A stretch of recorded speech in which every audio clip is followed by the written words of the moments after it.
Intramuros, the old Manila, the original Manila, the noble and ever-loyal city. To the early conquistadores, she was a new Tyre and Sidon. To the early missionaries, she was a new Rome. Within these walls was gathered the wealth of the Orient, silk from China, spices from Java, gold and ivory and precious stones from India.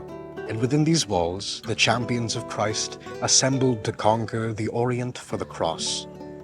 Through these old streets once crowded a marvelous multitude, viceroys and archbishops, mystics and merchants, pagan sorcerers and Christian martyrs, nuns and harlots and elegant marquesas, English pirates, Chinese mandarins, Portuguese traders, Dutch spies, Moro sultans, and Yankee clipper captains. For 3 centuries, this medieval town was a Babylon in its commerce and a New Jerusalem in its faith.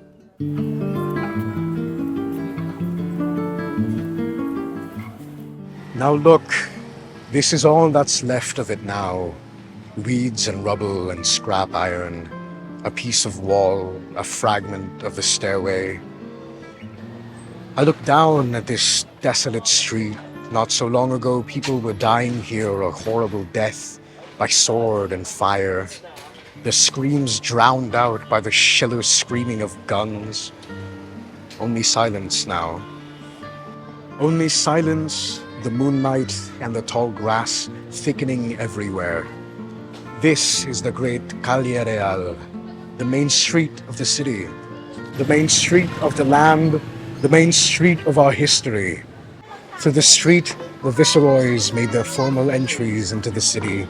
And on this street, the principal families had their townhouses, splendid ancient structures with red-tiled roofs, and wrought iron balconies and fountains playing in their interior patios. Oh, they had come down in the world. No longer splendid, no longer the seats of the mighty, abandoned and forgotten.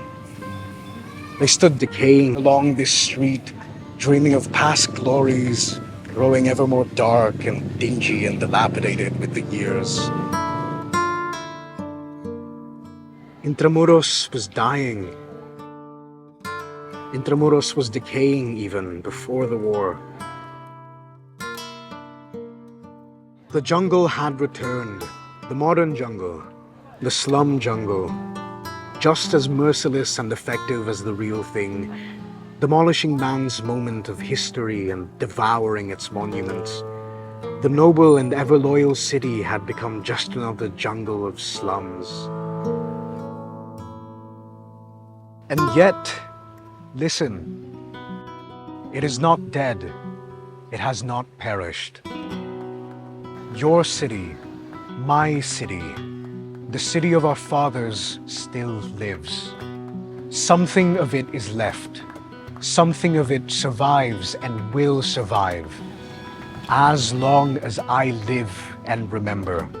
I who have known and loved and cherished these things. Listen to me.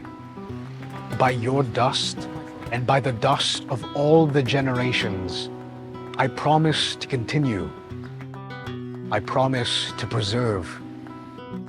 The jungle may advance. The bombs may fall again.